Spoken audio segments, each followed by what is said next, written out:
खिप्रो मां ख़बर ईंदा हालु त खिप्रो में सिंध एजुकेशन फाउंडेशन हुकूमत सिंध जे सहकार सां हलंदड़ पटधणी बादशाह हाई पब्लिक स्कूल तरफ़ां ॿारनि खे स्कूलनि में दाख़िल कराइण बाबति आगाही मुतलिक़ रैली कढी वई, जेका पटधणी बादशाह पब्लिक स्कूल खां शुरू थी ऐं खिप्रो शहर जे मुख़्तलिफ़ हंधनि खां थींदी मेन चौक ते पहुती, जिते ख़ादिम हुसैन हिंगोरो, मुज़फ़र बोज़दार ऐं ईमान वेल मसीह रैली खे ख़िताब कंदे चयो त अॼोके प्रोग्राम जो मक़सदु स्कूल में दाख़िला वधाइण ऐं तालीम जी अहमियत बाबति शऊर उजागर करण आहे। जॾहिं त मुक़ररीन इन ॻाल्हि ते रोशनी विधी त तालीम कंहिं ॿार जे मुस्तक़बिल खे संवारण ऐं हिक तरक़ी पसंद समाज जे तइमीर में अहम किरदार अदा करे थी। हिननि ज़ोर ॾिनो त हर ॿार खे तालीम हासिल करण जो हक़ आहे ऐं वालिदैन खे घुर्जे त इहे पंहिंजनि ॿारनि खे स्कूलनि में दाख़िल कराइनि, इन ॻाल्हि खे यकीनी बणाइनि त को बि ॿार स्कूल खां ॿाहिरि न रहिजी वञे। शिरकत कंदड़नि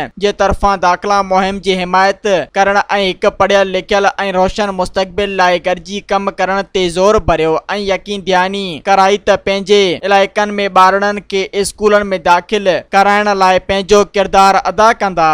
सब्सक्राइब कयो अवामी न्यूज़ HD खे ऐं ताज़ा तरीन ख़बरुनि लाइ ॾिसंदा रहो अवामी न्यूज़ HD।